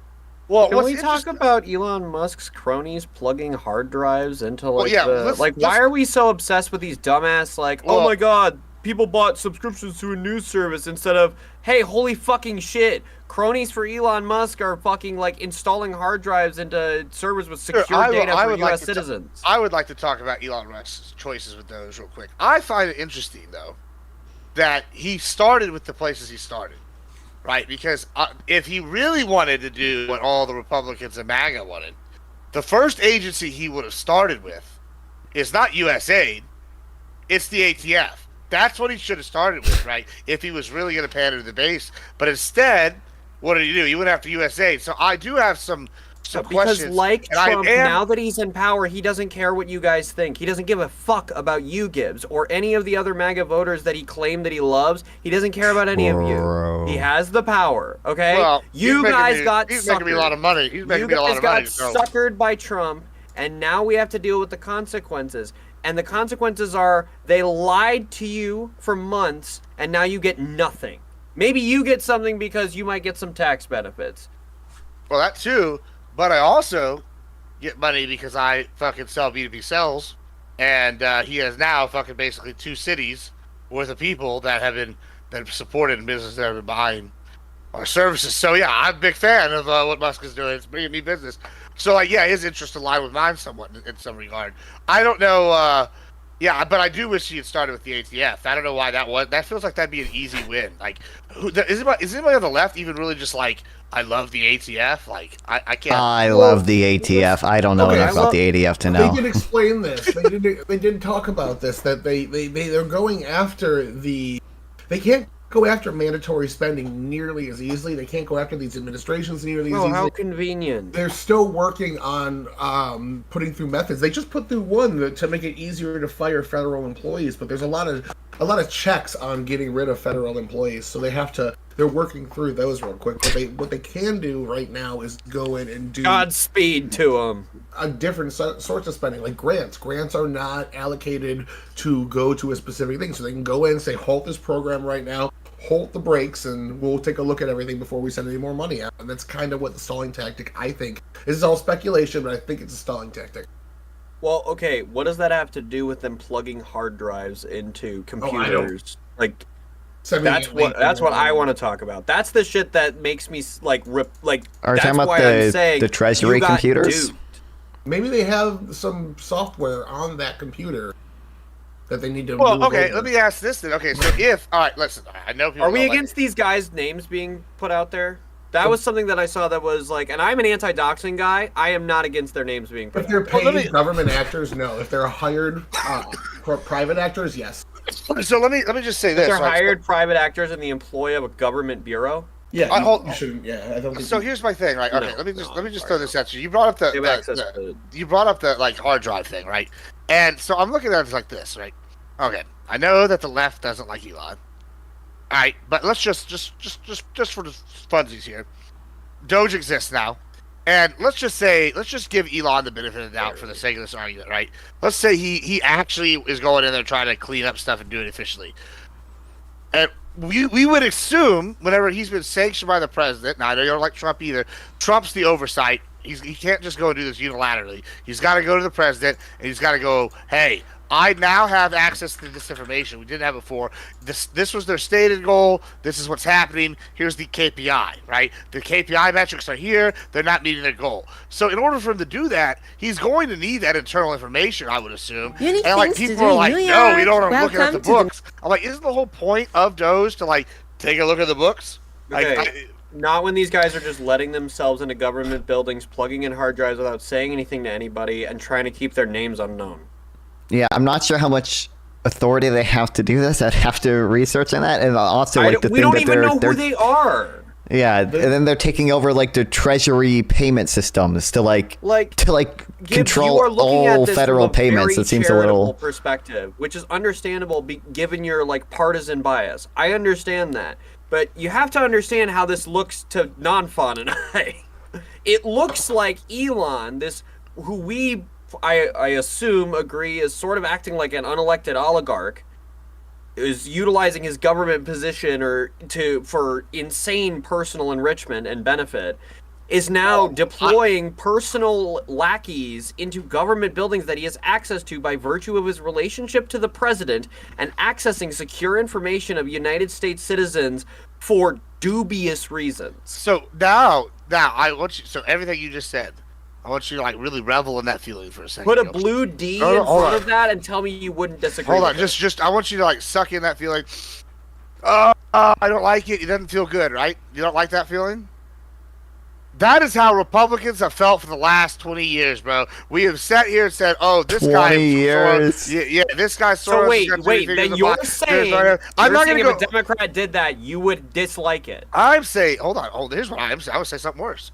I'm going to say that the Democrats have set up a system that benefits them so much that they don't have to do that because they're already running the system. They know. And what Trump's trying to do is he's trying to dismantle this system, and he's trying to put. I'm not going to This is say a claim with Wait, zero I'm sorry. The evidence. Democrats have set up You U.S. are Treasury making shit payments up. to benefit them, despite the fact no, that I this will- is like I a will- hold on, I'll nonpartisan explain- thing that well, sure. I don't. Well, allegedly, but okay. All right. Let me just ask you. allegedly If you are the if Social you are the Security person- payments are. I don't believe really that they are. partisan. I don't believe that it is like impartial. What it is they've been in power 16 of the last 20 years of the presidency, right? And they've had this House and the Congress or whatever for a lot of that time. And so over time, they've gotten their people spread throughout the bureaucracy, right? Like this is kind of a thing they've done. They've recruited, they've pushed people, they've done this, and they've pushed them throughout. And so what Trump is doing is saying, no more of that. And Republicans are going, yes, finally, the shoe's on the other foot. And y'all are going, oh, this is terrible. We hate this. And it's like, oh, well, now you know how we felt. Okay, like Gibbs, y'all said Gibbs, this, I mean, you are you're but it's a real feeling, and it seems exactly like what y'all yeah, had. it's great that you have your feelings. Okay, now let's engage with I'm some happy facts feeling here. how we- Let's Sure. engage with some facts here. Okay, you You have say that zero. Soros has- You have zero evidence for this Soros? nefarious, malicious intent that you seem to claim is present throughout the entire Democratic Party. Okay, as sure if I they do. are a unified body acting against the will of the American people. You have no evidence to support that. There's claim, a lot of evidence. but you are perfectly comfortable Wait, to the use list. that as a What are some justification things? for Republicans and for Elon Musk to break the I got trust one of for you. Americans that voted for them and violate their privacy. I'll give you an example. The Democratic Party is very pro taking advantage of migrants in order to have modern day slavery via lower wages, because that's the real reason they don't. Pace. And Republicans vote for those bills too. Okay, so can I jump What? in here real quick? I got a little different. What do you mean? Wait. What do you mean what?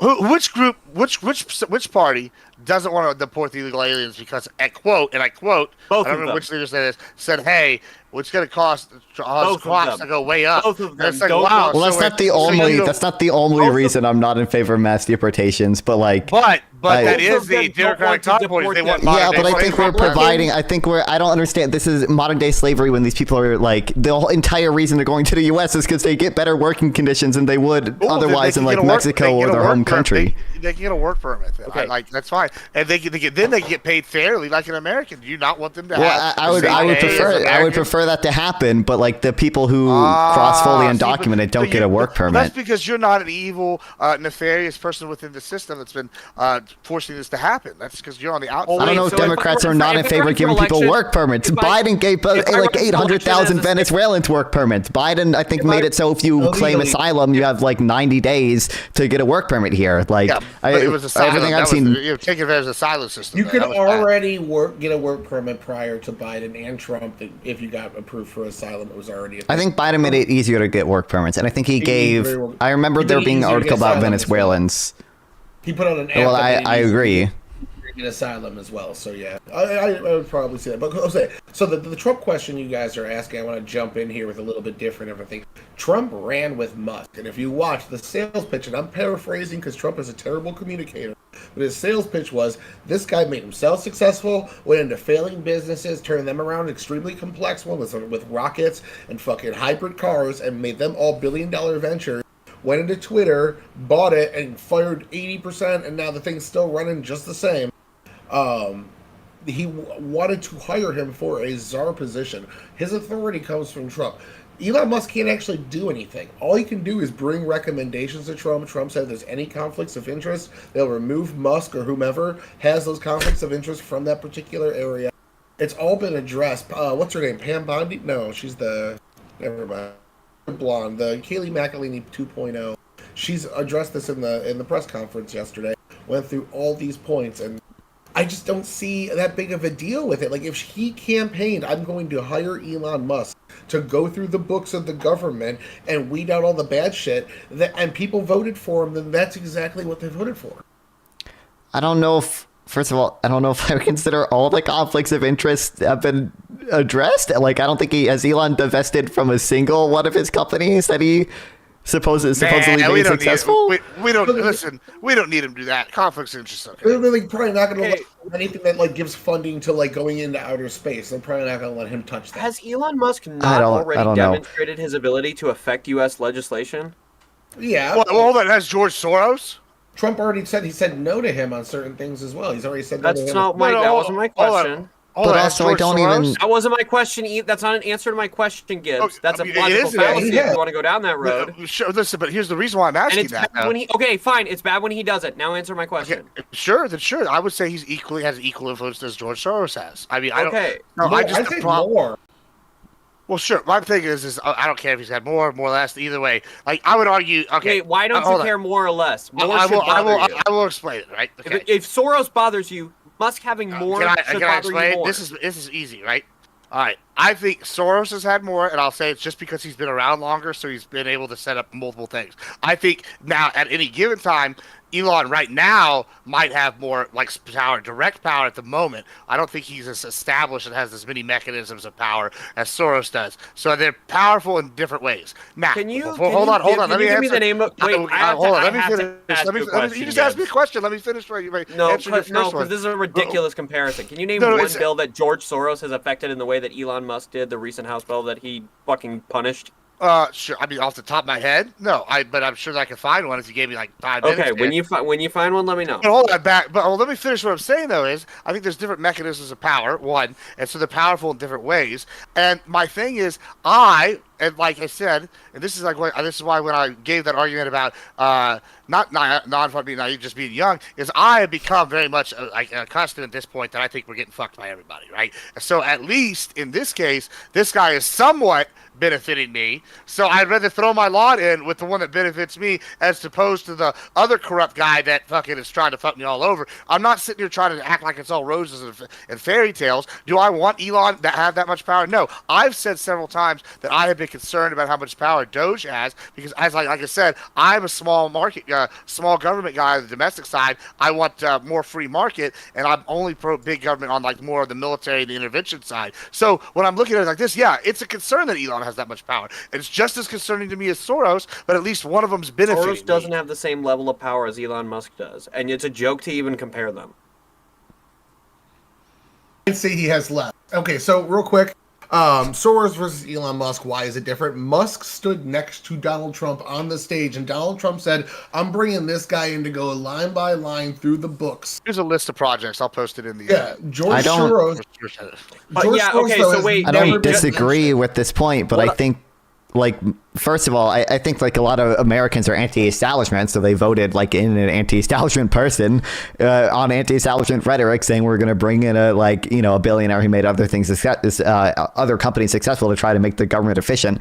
I don't know if they thought that entailed doing what Musk is doing to like the Treasury payment system and unilaterally trying to shut down executive agencies.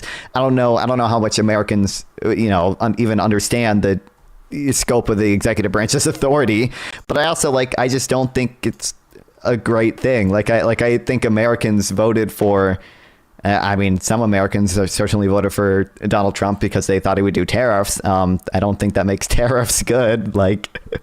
Gibbs, what I specifically asked you for, because I don't think either of the things you posted so far. I would say the second one was further. Was any piece of legislation on the House floor that George Soros individually affected in the same way, to the same extent that Elon Musk affected this recent House bill. I could give you a great example, and it's real simple, and it's in the second article. He owns 40% of all radio stations. This has nothing to do with him. Let me finish. I know you don't think it does, but here's what I'm saying. Anytime he doesn't want a piece of legislation, listen, it's not a conspiracy. I mean, this is how businesses work in general. Is you tell them what you want them to do. So anytime he doesn't want legislation passed, he tells all 40% of these markets that he owns, hey, push this agenda. It's what I want.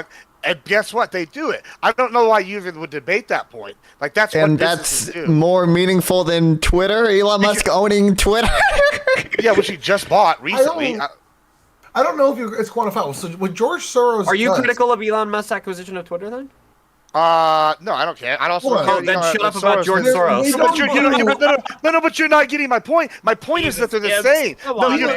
You're being bad faith here because what you're doing is they're the exact. Hold on. The same. They're bad. You like one because of your bias. That's exactly what I told you, straight up. I don't know what you're arguing about. I literally said that. Well, no, it's actually intelligent. At least I'm honest. I'm saying they're both. That's bad. I'm the only principled one because I'm sitting here willing to admit that I'm always looking out for myself. I don't know why.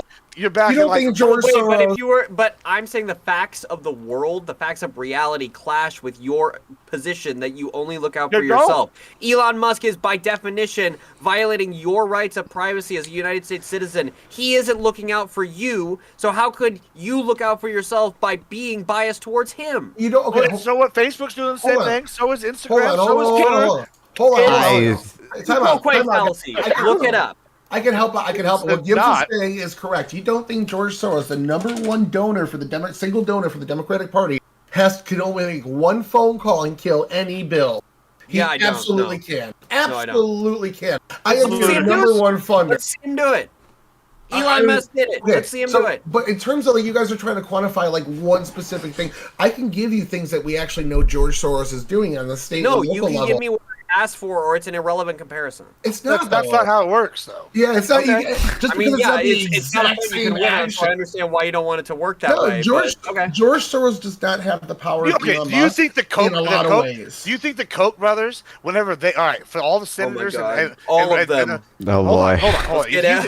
All the stars are Let's here. just do this. I mean, if you want to have this argument, let's have the argument. Like, Koch brothers are a hold better on. comparison. So yeah, let's use the Koch brothers then. Fine, right? The Koch brothers have a bunch of Republicans that they have basically on their payroll. They fund all of their campaigns. They get them elected. They keep funding them while they're there. They do lobbies for them. Okay, you telling me that if they call up, I don't know, I'm just gonna make up a number, the 20% of the Republicans that they control say, do not get this bill passed, that those senators are gonna go and do what they say. Just like when the NRA calls up one of their guys and says, hey, we've donated to you for 20 fucking years and paid you millions a year. If you don't do this, we're funding your competitor. Do you think that that senator or that House of Representatives person is going to back the NRA bill? That yes, depends. absolutely. That We see it depends. all. We see That it all. depends. No. What did Donald Trump say about them? Does he like the senator? True. I don't know. Did Elon Musk say he was going to fund the primary of their competitor? Did is Elon Musk going to be on the ground for the Soros campaign? has done that already, though. Like, I Okay. don't know. They're exactly the same. probably- You It's notice just at how least you this one's can't working for address me. what I just said. You have I to did. pivot You're back not, to Soros. you're not addressing any of what I'm saying. The Koch brothers have done it. Soros has done it. No, These I are did all address it. billionaires. So my implicit answer there was that Both are I don't bad. think I don't think that I don't know kind what of you- funding I don't think that kind of funding affects the electability of Republican candidates in the way that you think it does. I think that Donald Trump's opinion, because of the way he's sucked the entire Republican Party down a fucking vortex, has way more to do with the electability or re-electability of a given candidate than any given donor. That's what I'm saying. I'm saying his opinion outweighs any monetary advantage. And now, like Nonfun pointed out, Elon only with his has that buddy because Elon he is Musk, the monetary- he can fund anybody he needs to. Okay, hold on. I don't think Elon has that much influence over Trump. I also, again, I just don't like George Soros is never going into the Treasury and taking over fucking the Treasury payment Trump- system and He's shutting down probably died. USA He tried. things. already told him no Ain't for shit. multiple things. Like, and he pointed them out. Social Security, Medicare, things that he brought up to cut funding there. He's already told them no. All Elon can do, he's in a Wait, told him no to what? Told him no to cutting Social Security benefits? Yeah, I would He's in imagine a- that. Exactly. So all Elon can do. But they he's still in a have bizarre control. position. Actually, I don't know if they still have. I think they came to an agreement, but they still entered like the Treasury building and like we're taking over the computers. Like The George Soros has Treasury, never. yes. The Treasury, yeah, you're right. George Soros has never done that. Which Soros is a pumps hundreds of millions of dollars into elections every cycle and elects people more on a local level. He does a different tactic where he elects like state DAs, state attorneys, DAs, mayors of different cities, and pushes like Chesa Boudin, Larry Krasner, Kim Fox, all these particular people you keep hearing coming up that are like very, very soft on crime. So I would say he has different tactics, but they both have a ton of power. Like, I don't know why we're measuring dicks to see who has slightly more. Yeah, Well, yeah, no, that's it's a not dumb about argument. slightly. It's not about slightly. George Soros never had an office like catty corner to the fucking White House. It's that the comparison is on its He face. just idiotic. got a medal, a presidential medal, like a Oh couple my weeks god, ago. I repeat, Oh, George Soros damn. never had an office catty corner to the fucking White House. It's not the same thing. It's not Yeah, even because in he the doesn't same need it. He's got a. He looks I like don't, I don't know. a George Soros is never doing these like This is legally Marvel and questionable DC, things. bro. We are departing dimensions here. It's not even comparable. Yeah, I would say that one's done it over a course of several, like 40 years, 50 years. One's done it for 4. Okay, you can say So that, real. but you can't defend. You can't support the claim. We can point to something he did fucking yesterday that he bragged Oh, because it's about. more in the news. We can look up all. I just gave you a list of stuff he's funded and backed. And That's look, great. All of It's that not is biggest like- donor. He's the biggest donor for the Democrat Party. What? Okay, It so doesn't you prove what you're let me, saying. let me ask you a question. It's real simple. Do you think that if his agenda wasn't being pushed by the Democratic Party, he would still be funding them? Do you think that if the Democratic Party followed his agenda, he's incentivized to donate to them? Yes, there is both. independent of his There's input. both. You're right. You think Yeah. if they just coincided with his agenda, he Yeah, would feel absolutely, they're incentivized both. on them? Oh, wow. So how can you so confidently So- say that it's the chicken and not the egg? Because it's both the chicken and the egg, It's Papa. both. Yeah. Okay, Yes, so then why is he absolutely such a both. malicious actor then? I don't think he's malicious. Well, I'm not talking to you. I think they're both equally corrupt. Get out of here. Go smoke, Tyler. It's both equally equally corrupt to like fund primaries and state DAs as it is to create to create a I position in government for someone who hasn't Okay, divested from their agencies to then go in to try to unilaterally shut down executive agencies and freeze funding for all these like The only difference is the chosen system. Soros wants to be doing it behind the scenes where he has plausible deniability. No. Elon doesn't give a shit. There's no difference to me fundamentally, and the big difference is one is my values at least align with money. The money aligns with mine. So it's like y'all are going, oh, this one's terrible, the other one's meh, and I'm going, bro, it's the exact same thing. At least this one's got my back money wise. I don't know why that's even a controversial topic. Well, like, because I'm against oligarchical corruption. If what you're saying about George Soros if what you're saying is all true, I would be as mad, if not more, depending on the circumstance, as I am with Elon Musk. The problem is, I have way more direct evidence to point to Elon Musk's like infiltration into the inner workings of the government without virtue of an election. And you can gesture to things that George Soros has funded that coincide with his personal interests and positions, but you are imposing a link between like some malicious intent to fuck the American people by the Democratic Party and him coercing them into doing that. That's the part that I'm taking issue with. Whereas I can point to like I'll give you an example right now. I got one. Hungary just passed a law directly in opposition called the Stop Soros Law, because what he's funded is so many different things, like specifically illegal immigration. This is because this is what he's been doing worldwide. this They was proposed specifically by named him- Senator Nick Fuentes. In Yeah, like I don't know. I mean, I have dismissing to this read for- more into it, but I'm not going to trust most for of the things Vox. Viktor Orban says and passes. I don't know. I don't know Most if of those Orban is illegal to. immigrants are actually refugees that they're relocating. That's the actual role of those NGOs. Bro, Yeah. By the way, I have to go relatively soon. Like I don't know how much. wrap it up then. Let's Oh, just okay. let's give closings here. Go ahead. You go ahead and start it off. Fine. Thought not. Okay. Yeah. Oh, jeez, we talked about non-fan or non-fan or non-fran. It gets confused a lot. We talked about a lot of stuff. Okay, I think we started. I think basically, here's what I'll say. I think basically everything Trump is doing, foreign policy-wise, is diminishing the U.S.'s soft power. So tariffing our allies rather than trying to cooperate with them against China, trying to take over the Gaza Strip without, instead of trying to at least, although to be fair, as press secretary clear things up a little bit. Tyler mentioned, having like Arab countries invest in the Gaza Strip or try to build towards a two-state solution that the Arab states would be proud with or happy with and willing to work with the U.S. and Israel in the future.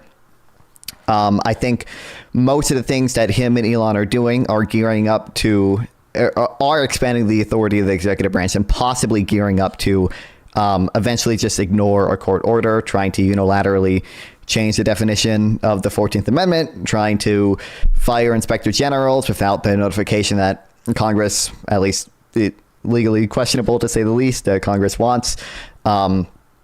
Doing things like, free that OBM spending freeze, or then revoking the memo, but not necessarily the policy behind it, which I think, the judge said was just an attempt to avoid judicial review. We'll see where all these things that end up. Oh, and the Elon Musk is, his team doing legally disputable things with U.S. aid and with the Treasury Department's, payment processing computers or whatever. I think all those things are trying to expand the authority of the executive branch and possibly gearing up to just ignore the order of a court, at which point we, if the Supreme Court ends up backing down after that, we're living in Hungary, we're living in a partially free state, no longer like a liberal democracy, flawed democracy state. I think it's like how Freedom House maps it. I think all those things are bad. If you like what I have to say, or you hate me, go to Nonfon on YouTube, NONFON. I stream, and there's a lot of debates up there, some of them with Gibbs and Tyler in them, and JC, I think, is in a few. Yeah, and Twitch, Nonfon420, Kick Nonfon420. Go check me out. Fantastic. Thank you so much. JC. Yeah. So, as the American imperialist, I'm totally fine with the exercising of American hard power to promote liberal Western values, if it's done with care and precision and intentionality. And Donald Trump is not doing that.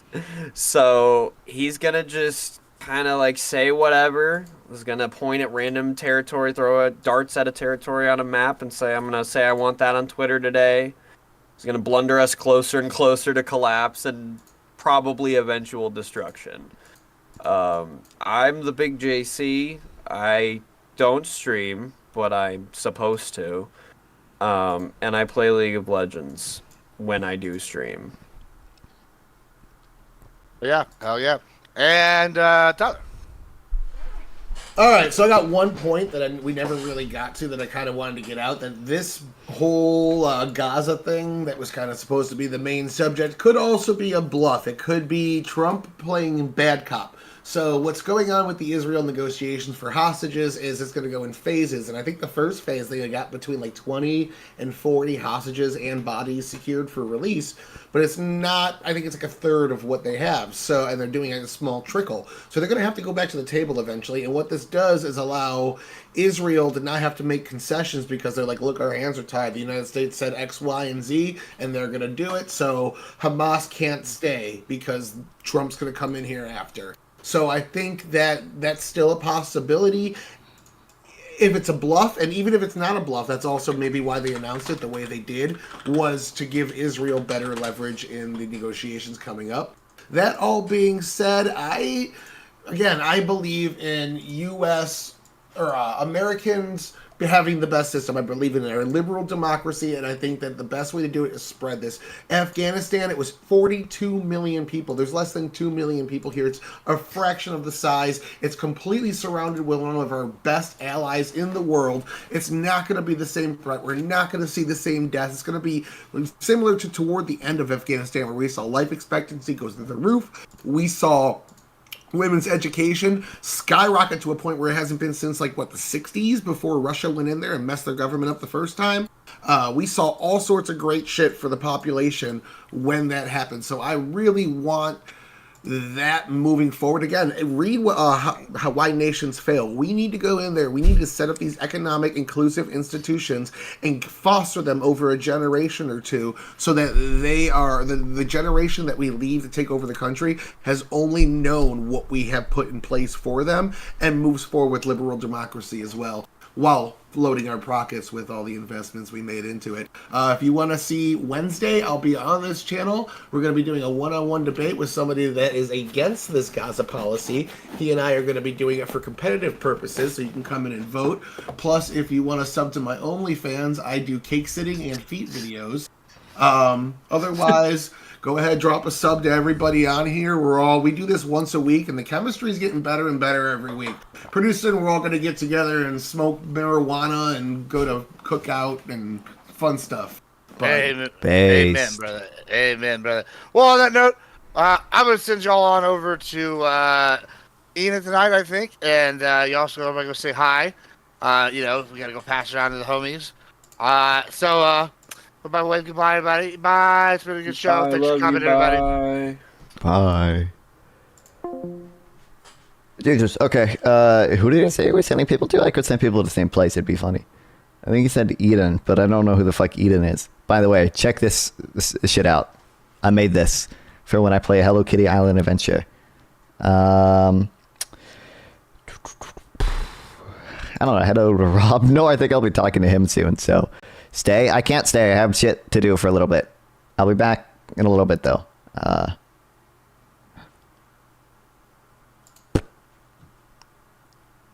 Crewman has, yeah, dude, the fucking non-fun has trans shit. That local listing was so funny. Anyway, I'll see you guys in a little bit when Darius starts this thing. Be there. Appreciate you guys. Love you guys. Love stream. Love you guys watch me stream.